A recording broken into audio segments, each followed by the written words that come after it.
Hello and welcome to बनमस्क। किस्से कहानियाँ बस। मैं कहानियों का सौदागर और आज फिर एक नई कहानी सौदे के तौर पर लाया हूँ। सौदा है तो लेन देन तो होगा ही। मैं आपको एक कहानी दूंगा और बदले में लूँगा आपका वक्त। कहानी के चलते चलते आपको एहसास तो हो ही जाएगा कि सौदा फायदे का रहा।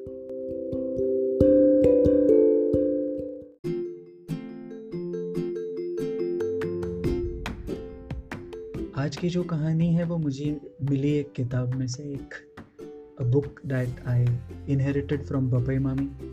बपई मामी बिल्ली मोरा में रहती थी। बिल्ली मोरा से जब वो मुंबई शहर में रहने आई तो उन्हें बड़ी दिक्कत होती थी ट्रेन में ट्रैवल करने के वक्त, क्योंकि उन्हें एहसास ही नहीं था कि ट्रेन में ट्रैवल करने के लिए टिकट लेनी होती है। तो वो यूं ही ट्रेन में चढ़ जाती बिना टिकट के।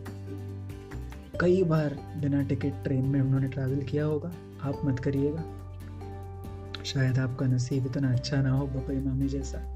अब एक दिन टीसी ने उन्हें पकड़ा ग्रैंड रोड स्टेशन पर, और बपई मामी के हाथ में था फ्रूट्स और मलिदा, जो हमारे डिसीज डियर वंस होते हैं उनकी प्रेयर में हम लोग ये ऑफरिंग देते हैं। तो उन्होंने अपने लहजे में टीसी से बोलना शुरू किया, मेरे को जरा वो जल्दी घर को जाने का है, वो शांति चली गई ना तो सोली को कटका मारना पड़ेगा, और मेरे को स्लिप डिस्क है नहीं, वो हम हमारा सासू का बनने को जाता है सुबह को, ये देखो नहीं फ्रूट्स मलिदा 11 से आता है, झूठ नहीं बोलता है। और ऐसे उन्होंने अपने मीठे लहजे में बोलना शुरू किया। टीसी ने जब उनकी ये बातें, प्यारी प्यारी बातें सुनी तो टीसी ने उन्हें कहा, माई जी आप जाओ, और उन्हें जाने दिया। तो वहीं से शायद उस टीसी के वजह से बपई मामी को बिना टिकट के ट्रैवल करने की आदत हो गई। एक दूसरा बहुत मज़ेदार किस्सा है। तो उन्होंने मेट्रो थिएटर के पास से एक बार टैक्सी पकड़ी, टैक्सी में बैठी और टैक्सी में वही कहानी दोहरानी शुरू की। वही फिर से, मेरे को ज़रा वो जल्दी घर को जाने का है, वो शांति चली गई तो सोली को कटका मारना पड़ेगा, और मेरे को स्लिप डिस्क ही नहीं, वो हम हमारा सासू का बनने को जाता है सुबह को 11 में, चाशनी लेके आता था तो एक भी टैक्सी वाला रोकता ही नहीं है, न खोट जाए लोगों ने, हम ऐसा हाथ हिलाता है अपन, वो ठोकता ही नहीं है। खोड़ाए टमरे को लंबा देगा हाँ जिंदगी। अब ऐसा बोल के बपई मामी टैक्सी से उतर गई, और 50 मीटर की दूरी पे मैं वहीं खड़ा उस टैक्सी को देख रहा था। मैंने बपई मामी को उतरते देखा और मैं 50 मीटर की दूरी पर उसी टैक्सी में चढ़ा। टैक्सी वाला कुछ परेशान सा लग रहा था। उसने मीटर डाउन किया और मुझसे बात करते करते बातों ही बातों में सच्चाई बोल दी। ये पारसी आंटी क्या बोली कुछ समझ में नहीं आया, पर साला जो भी ये बोलती है इतना मीठा लगता है। साला ये टैक्सी का लाइफ ना एकदम बोरिंग। तभी मैं ये कयानी बेकरी के पास रुकता है, एक ना एक तो सैंपल मिल ही जाता है, पूरा दिन साला मस्त मूड बन जाता है। आपने भी देखा होगा कहीं ना कहीं ऐसा सैंपल। नहीं होएगा, बच्चा ही कितना है ये लोग। पर अपन तो जब भी मीटर चालू करता है भगवान से बोलता है ये लोग कभी कम नहीं होने का। और ये आंटी, अरे ये आंटी को तो मुंबई का उम्र लग जाए।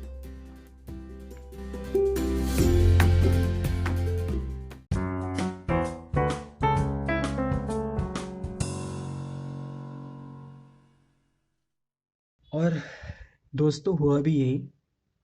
आज बपई मामी 90 साल की है और वो किताब मेरे पास है। बपई मामी की जो किताब थी उसके 2 हिस्से थे। पहले हिस्से पर लिखा था शी और दूसरे हिस्से पर लिखा था ही। शी मतलब आभा और ही मतलब नौशर। आइए सुनते हैं आभा की कहानी।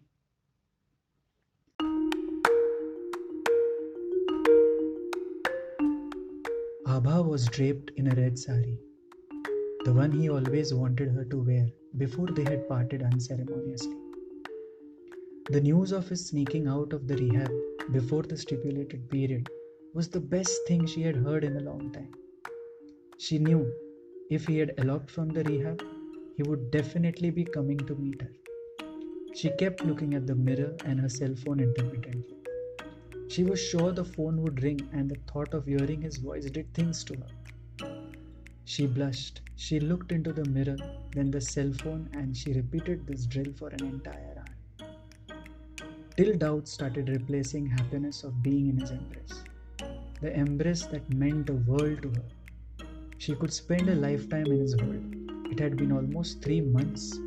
She had even counted days. She tried to fight the doubts by deciding to make a call to him. The recorded message, "The number you're trying to reach is not responding," shattered her dreams. Again.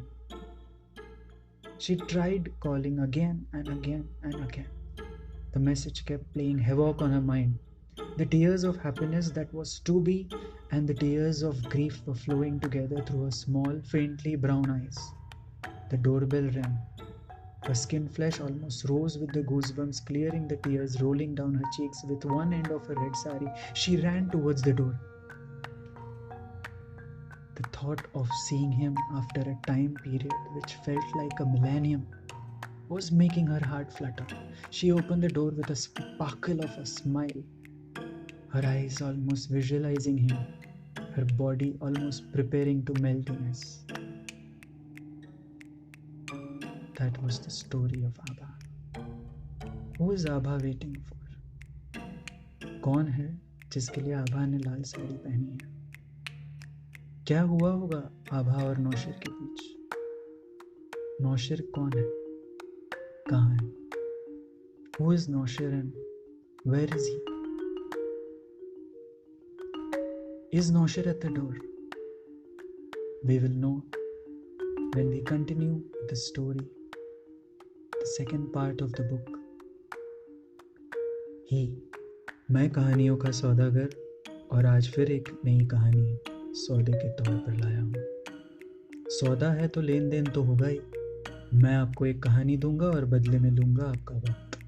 कहानी के चलते चलते आपको एहसास तो हो ही जाएगा कि सौदा फायदे का रहा।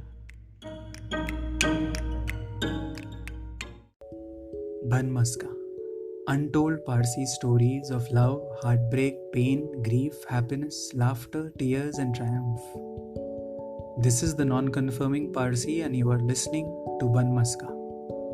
Kisse, kahaniyan, bas. Stories of a Parsi by a Parsi for the world to listen.